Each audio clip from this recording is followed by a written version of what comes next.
We are lighting the candle, a world that works, and I'm Bill Correll. We've been doing this now for better part of 3 years. Kind of in, you know, I think we're into a lot of different types of topics, and I'm also here with one of my besties. I've grown to become really good friends with this beautiful human being, Jan Jeremias. And it's such a pleasure every week to not only look forward to getting together, but to actually spend the time together, which is it's pretty unique. I don't know how many other people on the face of the planet that I have a weekly meeting with that typically runs an hour, and then we just get our lives out of it. It's pretty cool. So, how are you doing today, Jan?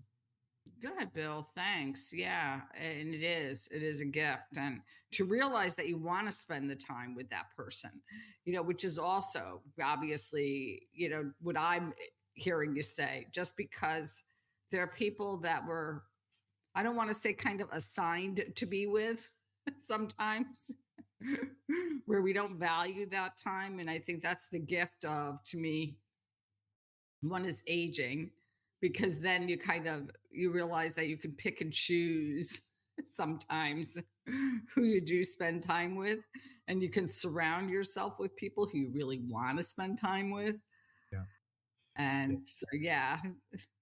We get to the point where there's kind of a silent sorting, if you will. And before you know it, the folks that are not making the cut just don't appear on the calendar any longer. That's right, exactly. Exactly. So we rarely script a conversation before we get started, but this time that we're going through right now, I think it's a little bit different. We've both Jan and I had a brief conversation, I think on Saturday, and maybe you could recreate where you want to jump on, Jan. But I think this will be a very timely subject. I think everybody that is listening to us is experiencing some level of grief about something in their life, and almost every single one of them has had a recent friend who's passed, other under circumstances that were either predicted or sudden, or all that. So what are you thinking about that these since we talked on Saturday? So a few things came to mind as and I had a conversation with a friend of mine this morning, actually. Yeah, I've had four people in my life who have experienced a loss. Two were, you know, more business type associates of mine, and the other two were either clients that I've really come to have a connection with, or friends that have lost a parent. And I was sitting there, and I actually got on the phone with one of my friends this morning, and she's had the same experience, and she's like, I almost feel like people are opting out, like it's a personal choice of, like, where people are deciding it's their time, kind of thing, and that they've, however you want to believe that, I think that we're in for some interesting times going forward, in the world globally. Yeah. And she's like, I think people have opted out. Like, they've decided, okay, well, I don't want to be here for what comes next, kind of attitude. And she said, personally, I feel like I have too much work. She said, my close friend said, personally, I feel like I have too much work to do yet to take an exit.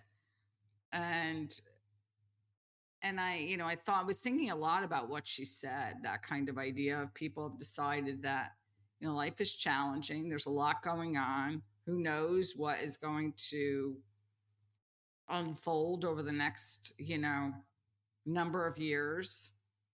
And people are saying, okay, well, I've done my work. I've kind of, my purpose, for now has, depending on whether you believe in, reincarnation or whatever, and my purpose now has come to an end. It's a lot to absorb, in the moment. um I guess what my my first thrownness would be to give you a reaction, but let's play devil's advocate for a moment and say, let's say you're like spot on. Um, this is a little different than what we talked about on I Saturday. know, I know. I appreciate that's what happens with a conversation. It's like, you don't think things changed. Here, I'm going to hand you a banana, put it in your pocket, and let's meet again next month and see if it still looks the same, right? Um, Not likely. But so here's let me look for some evidence to support what you're saying. Um, there have been, and I think you and I both know because we're working on a book, and I believe each of us is writing a chapter for it, Faces of Grief, which will be published in December. Um, but I'm not drawing from the book so much, or my chapter even, other than to say it really does seem to me that there has been an unusually large number, just a sheer number of people that have passed for all sorts of different reasons. And I think one of the things that I've noticed the most is how many more folks have had strokes, heart attacks, incidences of different types of cancers, to their major organs.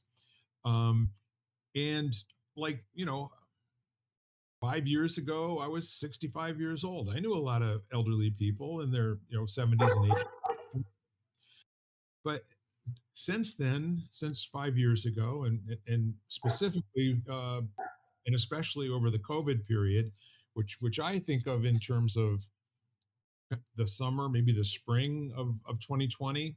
2019, I guess, was the first incidence in November or in December that we'd heard about worldwide of the coronavirus. And then by the time we got to the second week of March, we were in full lockdown for 2 weeks, whatever. Immediately, in that next month, there were three people that I was aware of who had been perfectly healthy. They were old, okay? And I say that with all humility because I consider um, achieving the age of 81 or 82 years old not a bad run, you know. And um, I lost a dear networking friend who I never did hear what happened. I had a meeting with him. We went out to lunch on Friday. We were talking about getting a new group of people together to start a whole new business, coaching solopreneurs that were struggling, and getting money from area corporations for our time to do so, to just to create people with more business acumen out there. And he didn't show on uh, on uh, on Monday, and I reached out to someone and then got a text that said that he had passed on Saturday morning, and they weren't sure why. So it could have been that he was tired because he had just had his 82nd birthday. This guy was a corporate president of a company out in California, and really, really nice man. So I also see that last year when my dad went from kind of struggling and fighting to get every day done, there was always something going on for him that was really a heavy lift. And then he broke his hip in February, and he never recovered from that. The next 3 or 4 months of his life were all in and out of rehabilitation facilities down in Mystic, or in the hospital being treated. And it got to a point where it was time for him to go. And we non-verbally had that conversation, where it really was like a permission that you fought like a champion, and it's got to be a struggle. And oh, by the way, let your beliefs carry you forward and make this a really special moment for you, for your departure. And then we'll all be here with you, as you say goodbye. So there's that. But then there's also, again, the number was like 25 that had passed by this time last year, including my best friend of 40 some odd years. And again, I can see it in him. He had just gone through like his fifth bout with being diagnosed with cancer and different types of treatments and everything. And they had now diagnosed him as having a new cancer. You know, it's all the same cancer, it just showed up in a different organ, a different part of his body. And we had the conversation on a Friday morning, and I told him, I didn't listen to him saying I'm getting tired. This could be the last trip for me, and no, I wouldn't hear it. And I said, "You got this. You've beaten it 20 times before, in our career together." And he said, "Well, I will see you soon." And I said, "Yes, you're going to get better because you're not a quitter. You got this." And he did lay down on Sunday morning. His son and my godson called me and let me know that he just finally decided it was time to go to sleep. So off the cuff, those are a couple of examples that I can come up with, to make you right. Well, I think that for me, I've had like two of the people that passed over the last month for me were very unexpected. Like Yeah, they were young, like young. Well, one was in her late 70s, but very vibrant and very healthy. yeah, It was like this freak accident. It was like, she got hit by a car. So it wasn't like, and then the other woman, from what I heard, sounds very similar to this person who you were supposed to meet with, where, but I mean, I found out she was ill. They're being very, I'm not quite sure what that was, but very young. Like she was 43. yeah. And I think that I don't know about what I first said, but I think that I'm hearing more about young deaths. First, I wondered, like over the past few days, I've been sitting with this since I heard about the latest two of like, friends who lost parents and friend of client who lost parents. But I, was trying to think about whether it's my age, whether as you get older, you have more friends that are kind of in the age group. But these are people who are younger. Like these aren't people who I would consider, like, oh my gosh, they decided that, they had, like my dad, who I think, was 91. And I think I've done I've lived a very hardy, I'm very tired now. I just want to go to sleep and rest now. I mean, these were people to me, and from the outside anyway, lived very, had a lot, like there was a lot of good they could still do in the world, I guess. Yep. And so it's been a little harder for me to, to just sit with that and realize, it's never my place to judge, but kind of like from the people who survive and kind of try to make sense of things and support others who in their kind of in the way they can make sense with it. Yep. I've just been sitting with it a lot. And so this was just, I think it's when it's, and I also think it's different when it's young death because we have this feeling that, they had so many more years to go, kind of, and now they don't. Yep. Yeah, I'd like to hear some more about maybe some sharing that other people in your circle. I mean, I'm more than happy and capable of doing that myself. But who else have you been speaking with that has kind of reinforced this, the way things look? Um, do you mean the way things look as far as like the way the future goes in the world? Um, you know, Well, let's recap the conversation so far in just a few words. My takeaway from your first statements that you were making was that you have people who have decided to check out because they weren't interested in continuing with what they could see. What their predictions were about what was going to go on in the world. So that being said, that there was some kind of a volunteer or a decision on their part to just lie down and go to sleep, or whatever it was. yeah, I mean, I don't know that I have much proof of that.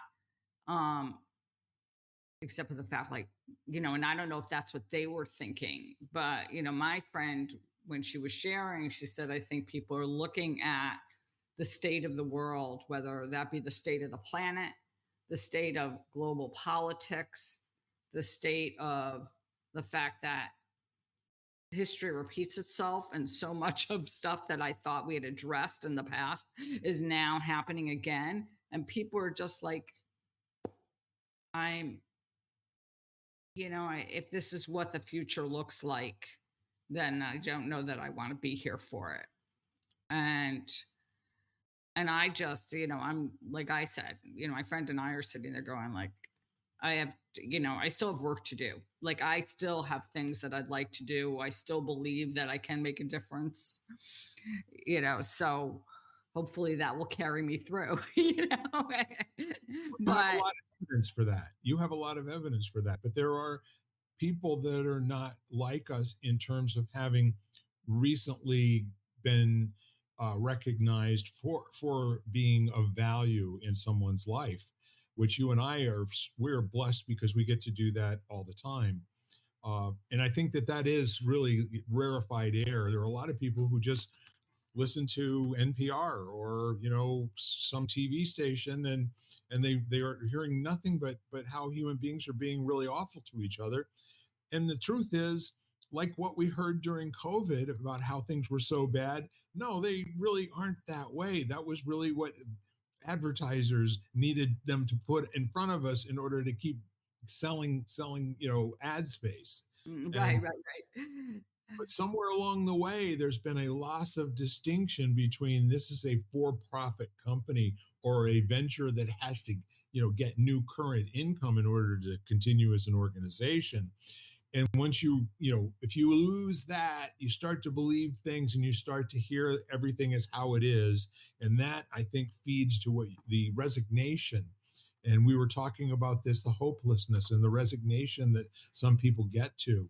And I think that's a powerful distinction because it really is something where you have to, be able to call time out and go and get some different information for a little while. Maybe you go and see if you can study up the antithesis of exactly what you think you're hearing that everyone is doing.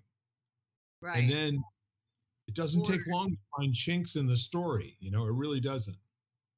and I think if you either that or like we opened up with that we choose to spend time with each other, and I think the other thing is to surround yourself with people and with information, like surround yourself which keeps you in a space of, let's say, hope. I don't know if you want to use the word hope or positivity or possibility.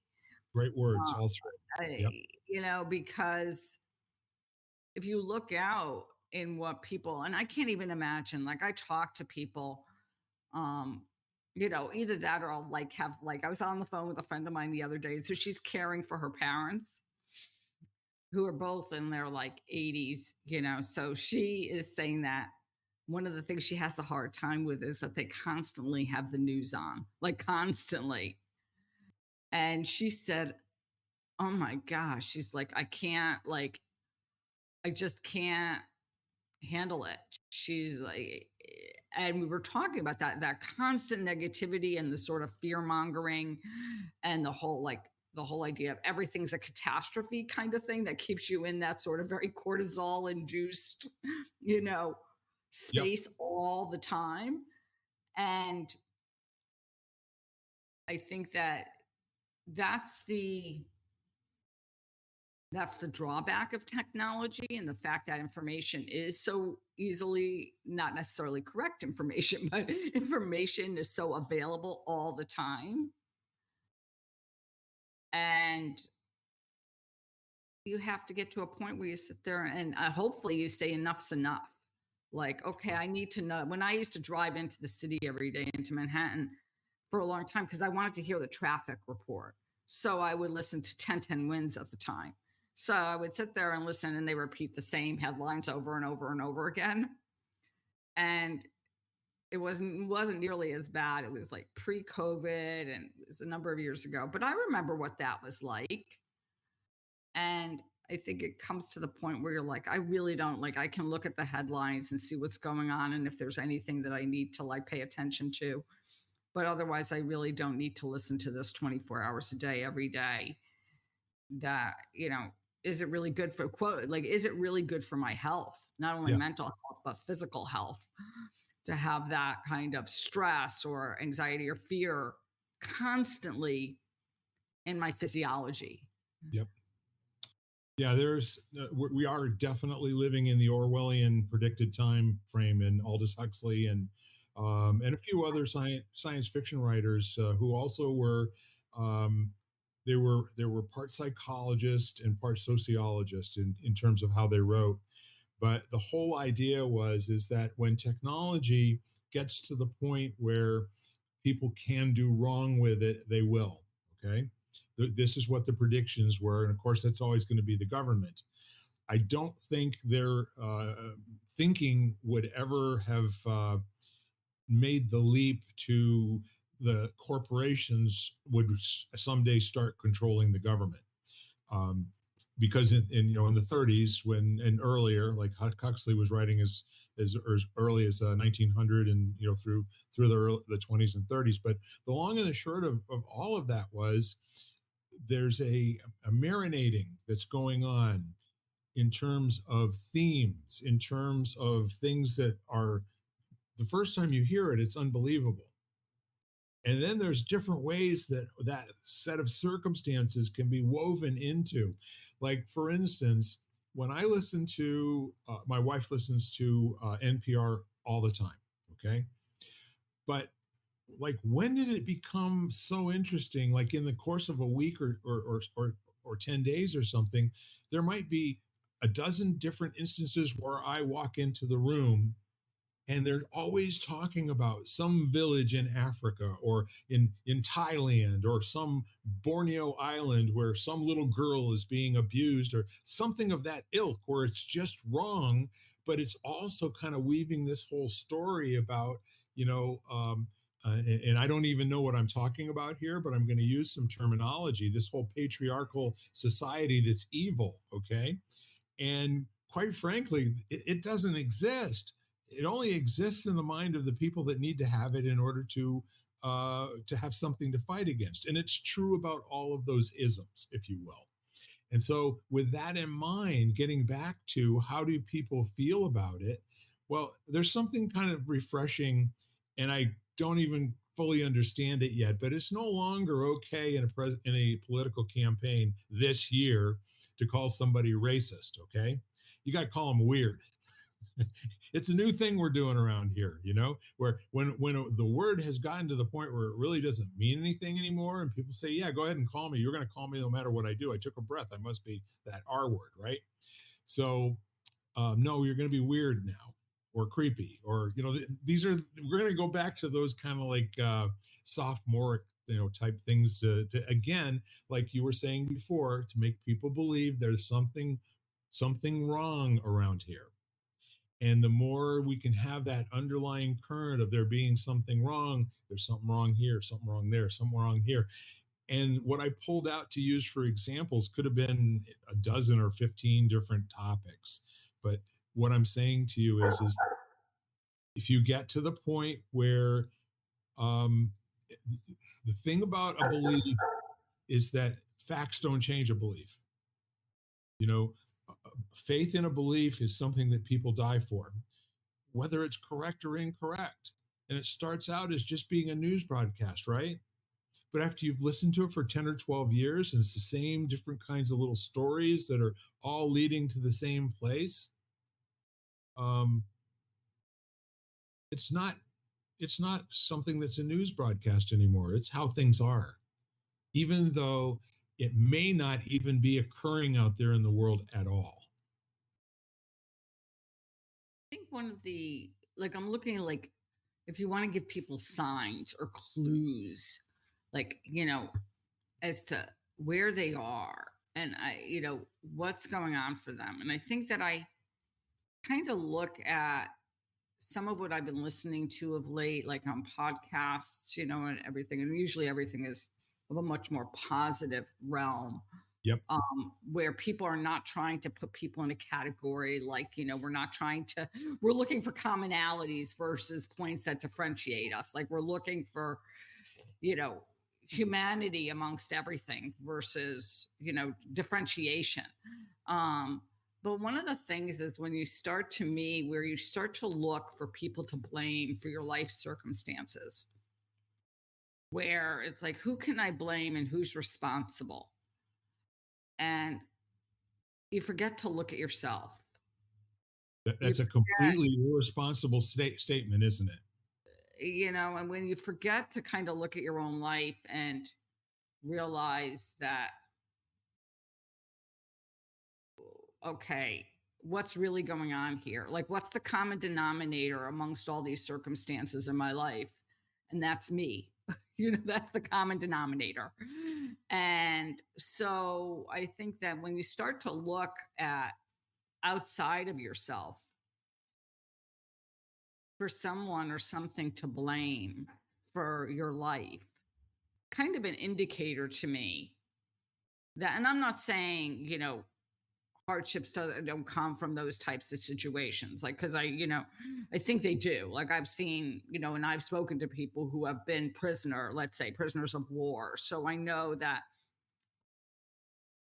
but have then taken their circumstances beyond and, are now helping people. So they've overcome like whatever that hardship was. But I do think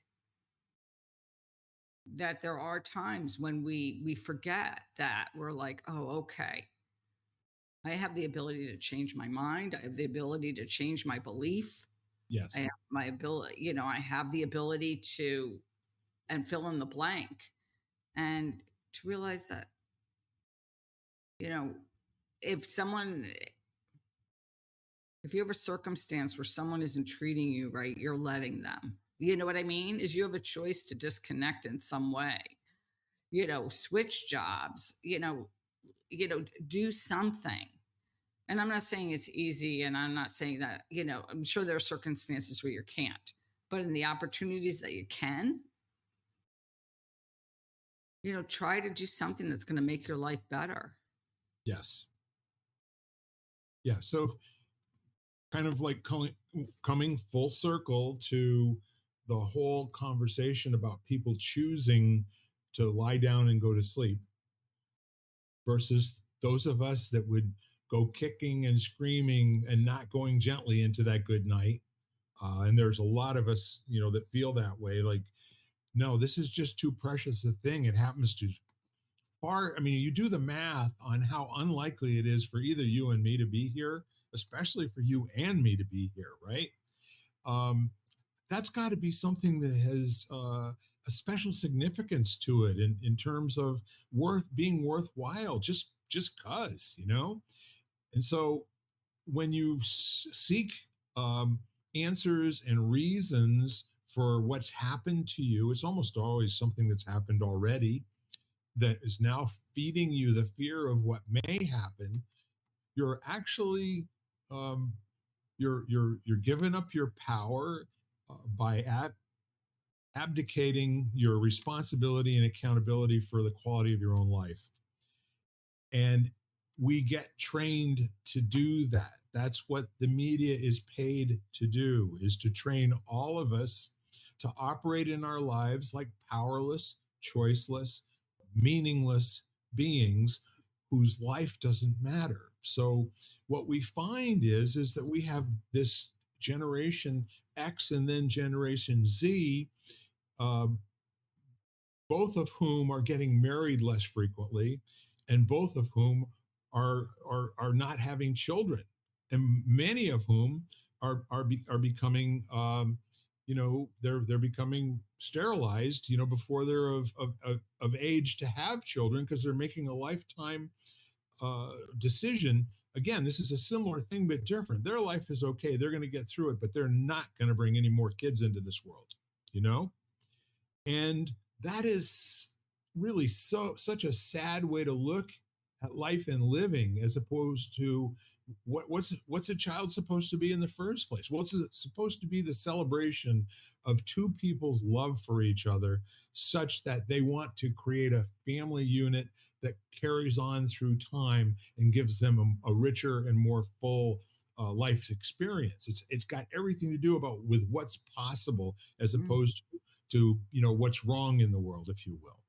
mhm, So, but when you start hearing large numbers of kids who have made a decision they will never get married and they will never have children, or they're gonna have a lot of fun. Don't worry about that. Okay, they're gonna be un uh, unrestrained in their fun having, if you will. But the point of it is it's not fun to create anything any longer. It's fun to escape. It's fun to get numb and then do things that they would consider, if they were not under the influence of some kind of a substance, they would consider it to be, you know, not cool, low life, degenerate, all those words that we would have used if we heard about this behavior. But now we find out, no, they go to parties and groups and all this sort of thing, and they behave like who even knows? but to one of your points, Bill, and that was when those beliefs which are fed, or those circumstances which are fed. I Yep. think we also have the ability to feed ourselves some, based on what's happened to us, some beliefs or some interpretations, which it's the equivalent of somebody losing somebody and then basically isolating themselves because they're afraid of being hurt again. And Yes. I think we have the personal circumstances to do that also, Right. where when you look at your life and you say to yourself, yeah, oh, I'm alone, but then realize that the reason you're alone is because you've chosen to be alone in a lot of ways for whatever reason. And sometimes I'm not saying, it's just when you see it for what it is, like the realization of, like, oh my gosh, like I said, the common denominator is me. Like, I've prevented myself from getting over this. I've prevented myself from not seeking help if I needed help, or or just recognize it for what it is, and then it doesn't have on the same tone. So yes, Right. I'm alone, but I know I'm responsible for that, and it was because of this, and I couldn't, I had to protect myself. I was too fearful or too scared of being hurt again or losing someone again or whatever it is. And just looking at it for this, so I don't think it's necessarily external that comes, that it's not a necessarily result of something external. It can be a result of something internal. I completely understand what I think you're saying. Uh, and the other part of it that I keep coming back to is, if we were going to use suicide, for example, I mean, and this is really dark, but it's out there and it's true. Suicide in several different groups that are key: seniors, first responders, and also vets, and now children and teenagers. And there is something that's in our culture that he has either created like a worm that is putting that thought in the back of everyone's mind at different times. I think it's a normally human kind of a response to, this is too much, at different times in your life, to go, it would be easier to just lie down and go to sleep. And then we all have that capacity, like you said, to reach somewhere inside of ourselves and say, nope, that's nonsense. We're not doing that. Certainly not doing it today. Um, Yet, and there are literally hundreds of people a day. Just vets, for example, is like an average of 22 a day. And quite frankly, this tells me that what we used to consider as the most valuable commodity in Western civilization, that's the life of a human being. You know, our entire structure, the Constitution of the United States, was to value each individual as a sovereign human being that had value, that had God given, from the Creator, all of these rights and things that no group of people could ever take away from them again. This was to make us different from European, cultures and European uh, politics and all the rest of that sort of thing. Where at some point the actual person, the actual citizen, became valueless, and we've seen that happen in other countries like you know Philippines and India and South America and Africa, where people just don't have value. If we did have value in the United States, how would we be treating some of these things where people are calling it quits? Well, I think, in that, to your point, Bill, um, I think that that's so powerful, because I look at the communities you just mentioned, and I think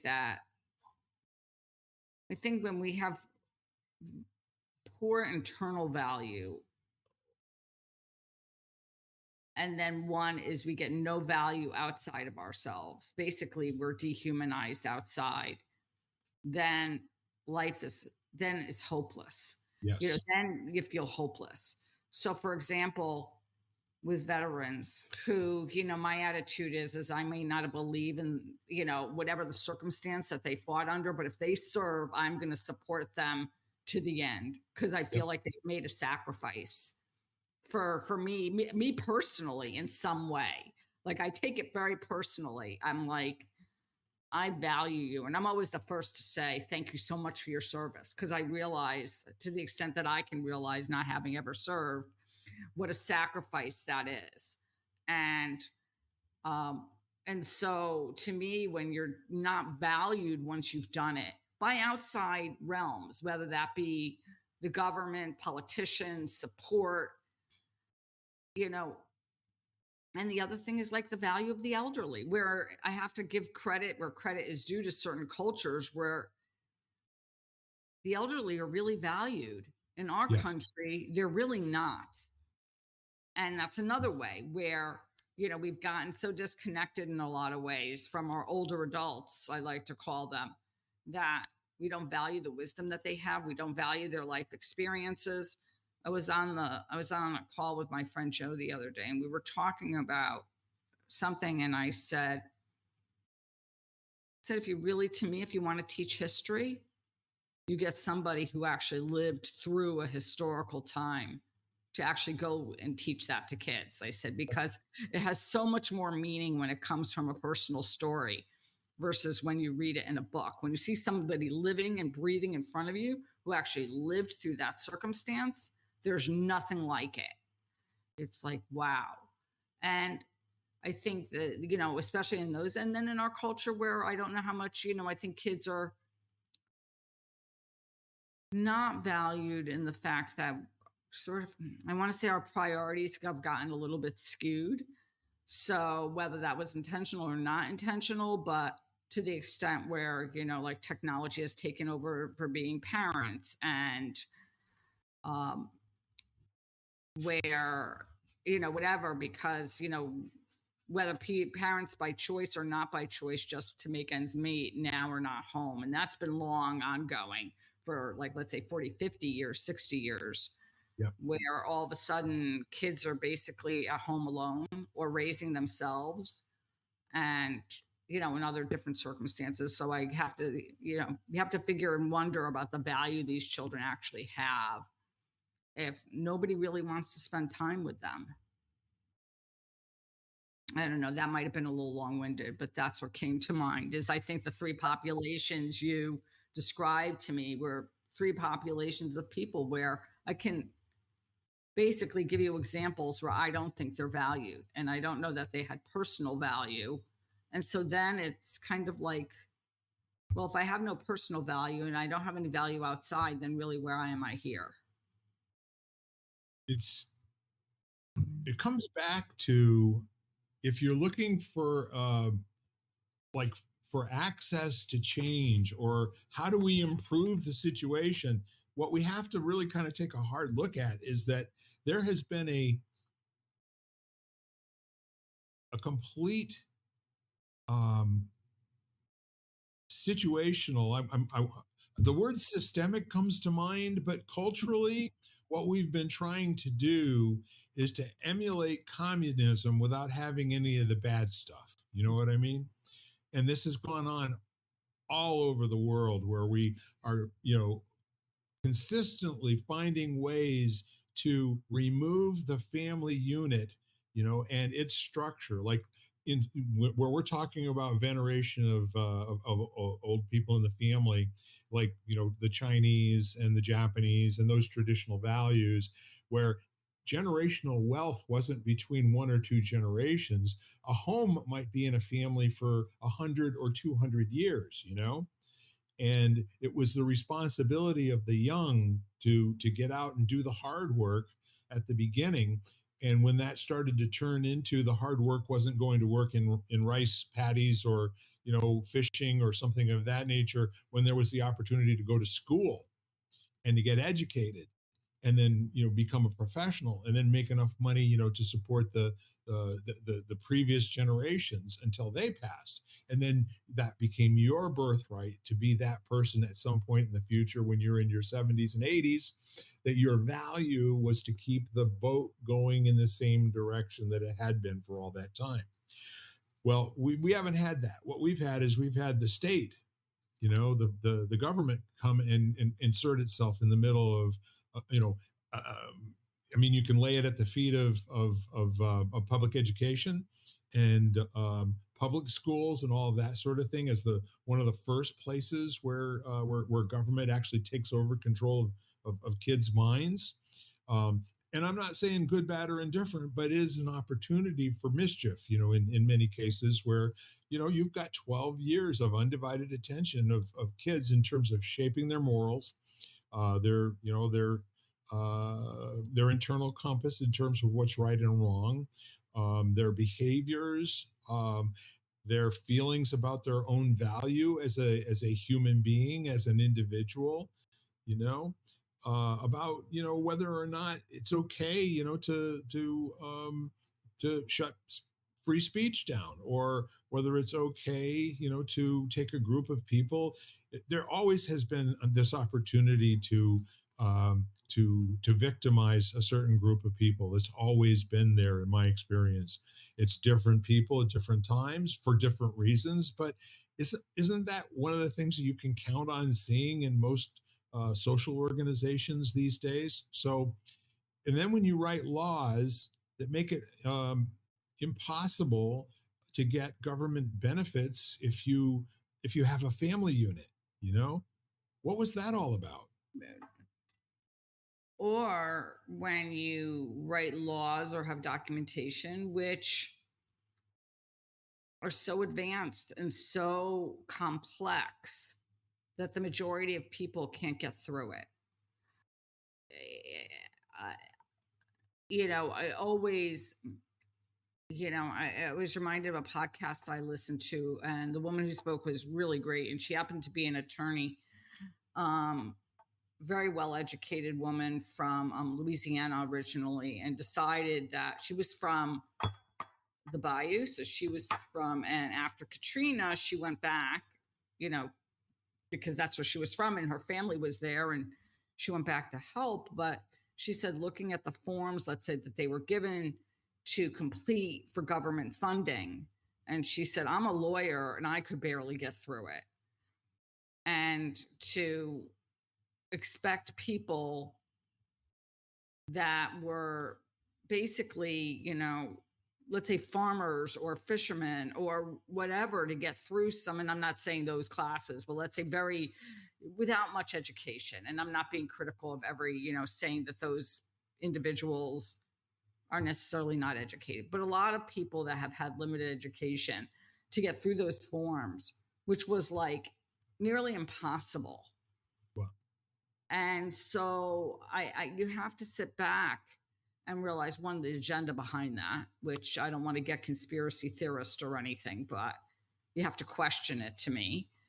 And to your point, I think education, and if you look back, and yes, I think public education originally was so that everybody had the right to get a free education. And that education was at some sort of base level the same, like for everyone. So I think the original impetus behind it was actually very commendable and really beautiful and served a great purpose, to have everybody kind of have that base, which is every human right, is Yeah. to have that opportunity. But when,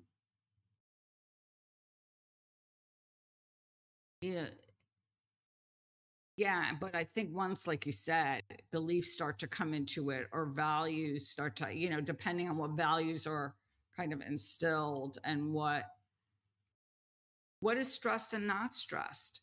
I had an audio event on Friday, which was really wonderful. And we happened to be talking about creativity and its being creative. So, and its power in overcoming very challenging emotions. So we were talking about grief this past week, but I think we're going to go deeper into other emotions, Yep. um, and processing those emotions. And we were talking about the arts in the schools and the moment that was kind of dropped. So the moment that art classes, let's say in music classes and other sort of classes, were considered extracurricular Yep. and weren't a part of education. And one is because creativity has nothing to do with being artistic. And so being creative, it's actually being creative is like the top skill for employers on LinkedIn looking for people is like creativity. Yes.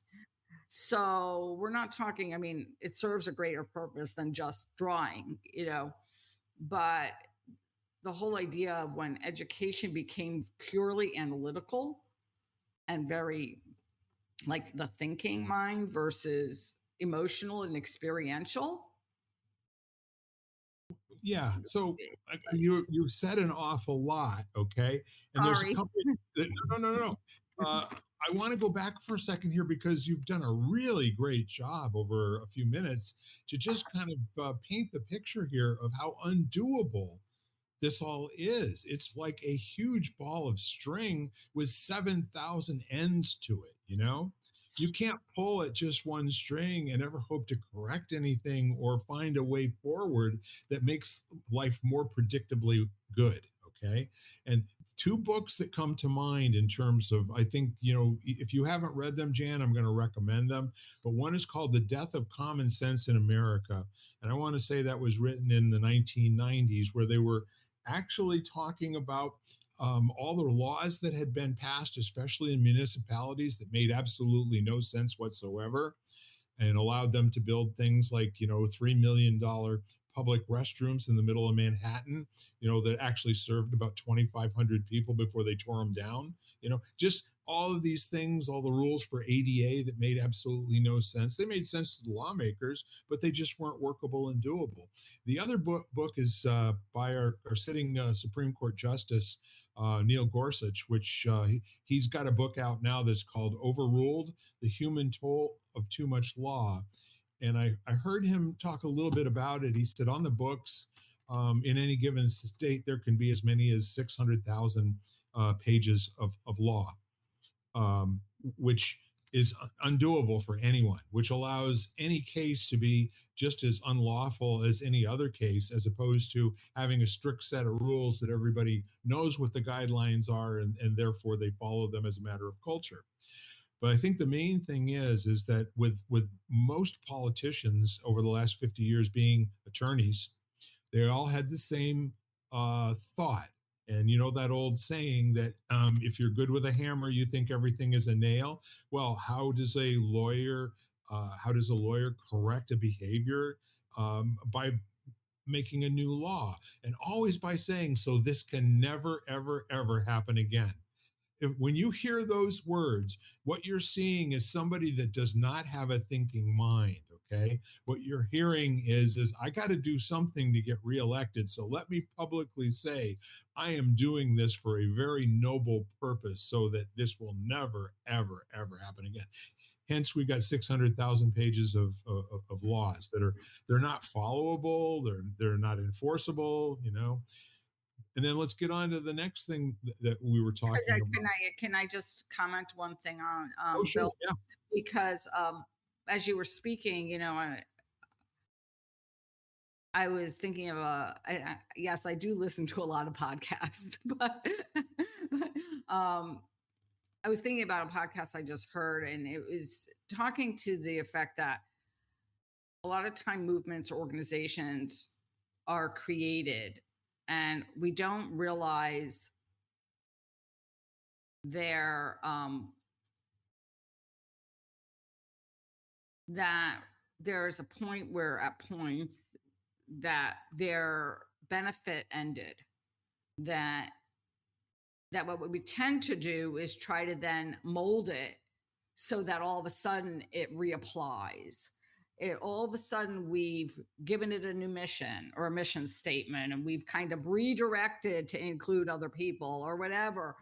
But really, we should just say this is done and it served its purpose. This is what we learned. What can we learn to create a new movement?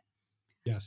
And I kind of feel like that when I mentioned public education, because I feel like we should probably say, okay, the form at which it's in isn't serving its purpose. It's done. We need to come in and not redo and kind of reorient what we have going. We kind of need to start from scratch. And this woman was talking about it in regard to the prison system. Yes. And when you realize that the entity that you've created served its purpose and it's now over, it served its purpose.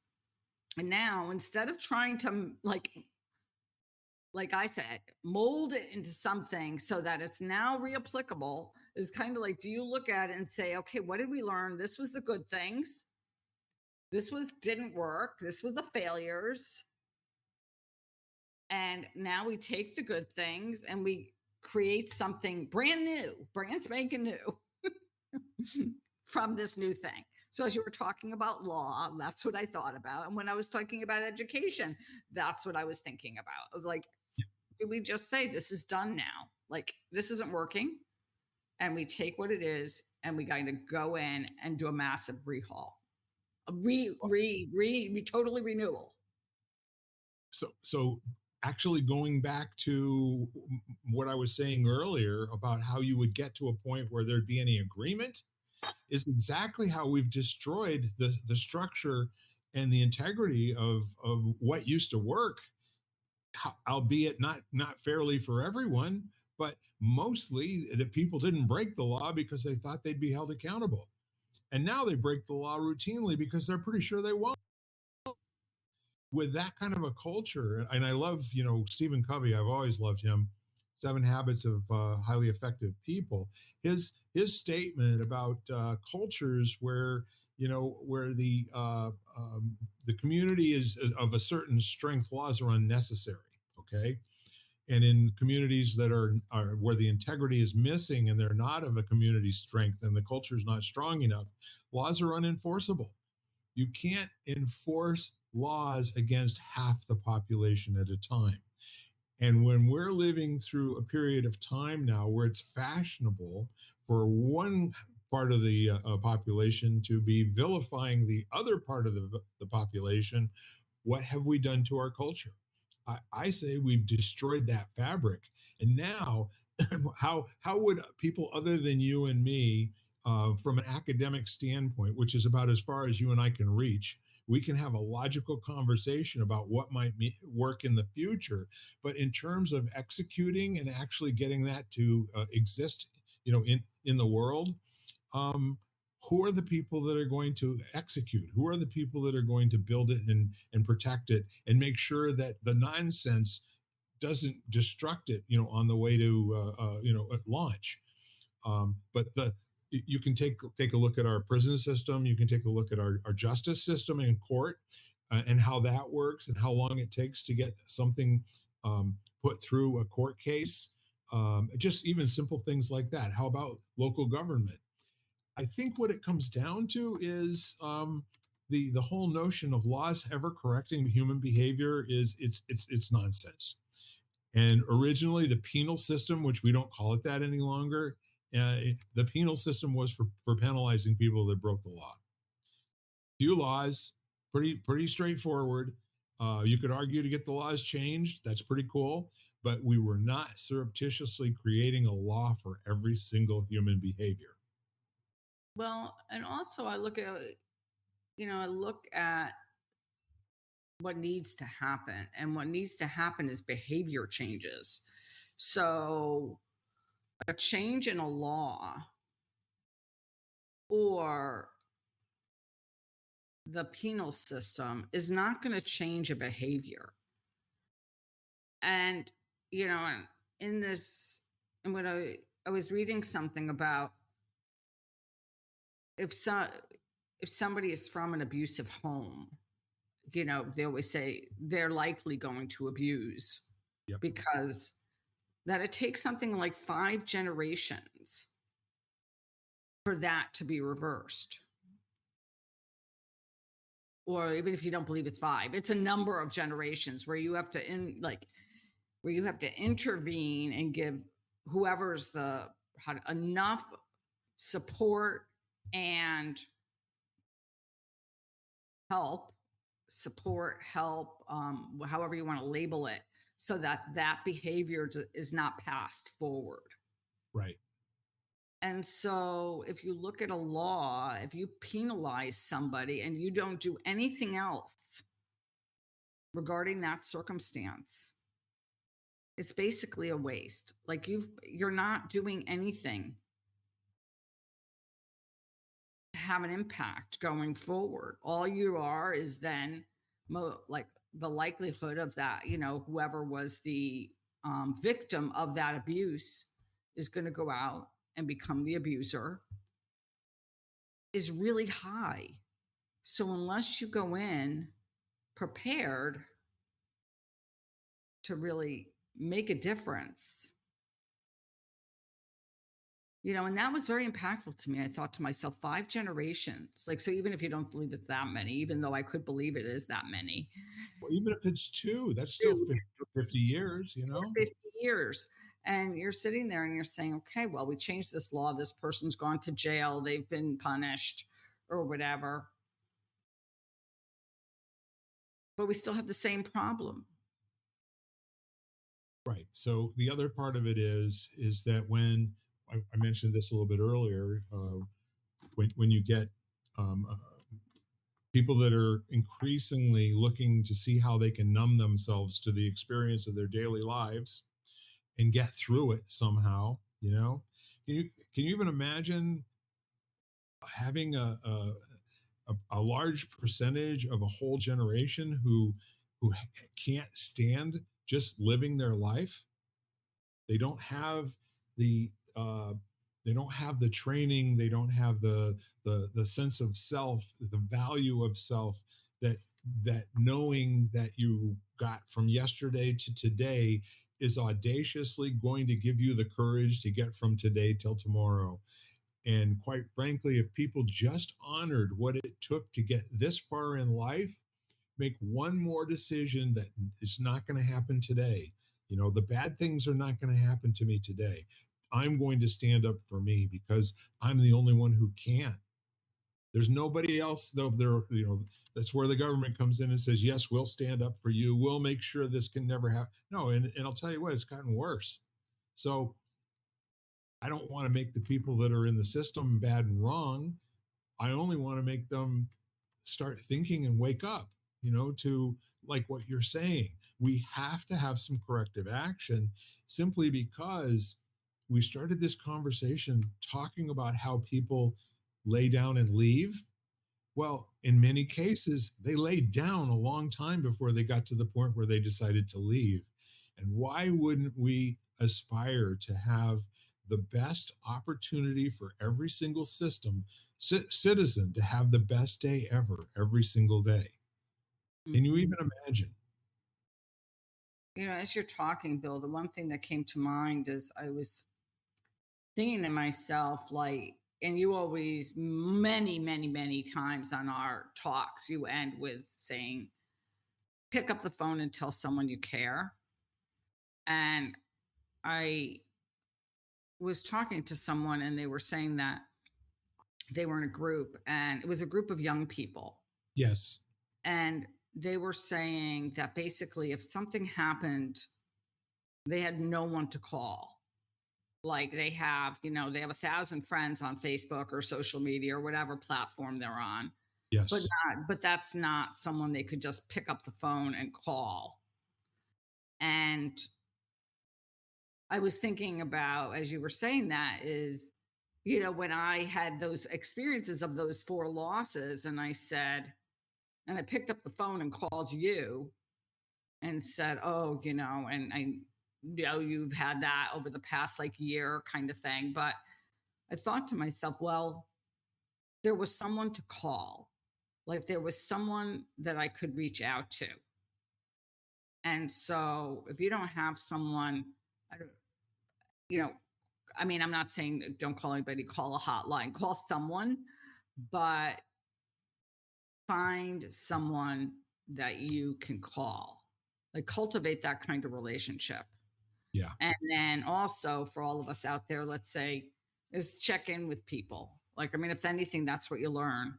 You never know what's going to happen. And you just feel like on the other end, you know, make sure the people in their life know they're special and that they're important to you.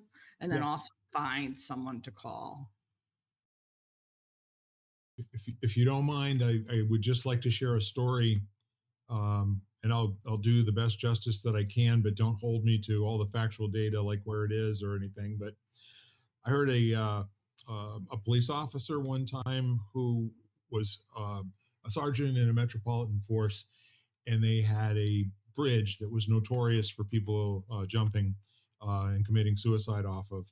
And he had the responsibility to go back and do the backstory on all of the folks that were successful, in terms of ending their lives jumping off this bridge. And he said, I want you all to know there was one case in particular that was different. And he said, I got to the man's house after finding out who he was and where he lived and everything. And we went in and of course there was a note, and the note that was pinned, to his a mirror in the bathroom said the following. It said, I can't do this anymore, and I'm on my way to the bridge. And if one person, just one, asks me how I am, I will come back.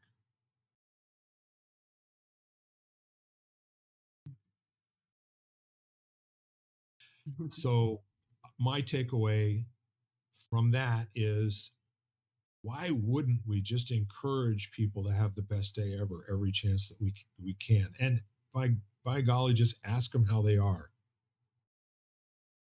That was a really powerful message. And this might be as good a place as any for us to do a wrap, my friend. Would you like to invite people to do anything in particular this week?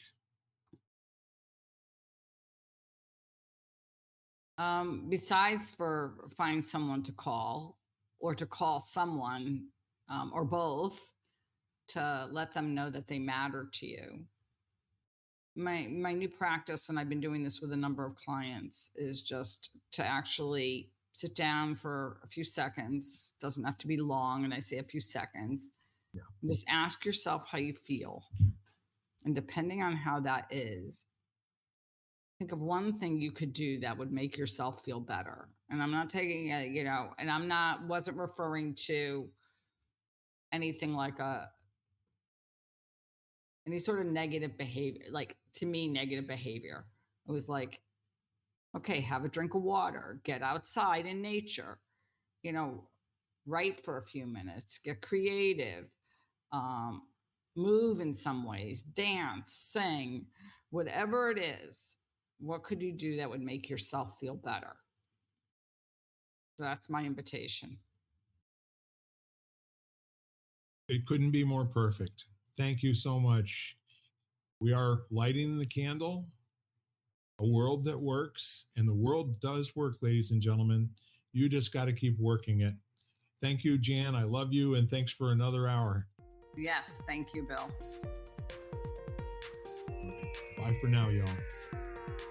You've been listening to Lighting the Candle, A World That Works, part of the Exvadio Podcast Network. You can catch every episode as well as the rest of the network at exvadio.com, the Apple Podcasts app, Google Podcasts, Spotify, iHeartRadio, Audible, Amazon Music, and wherever you find podcasts.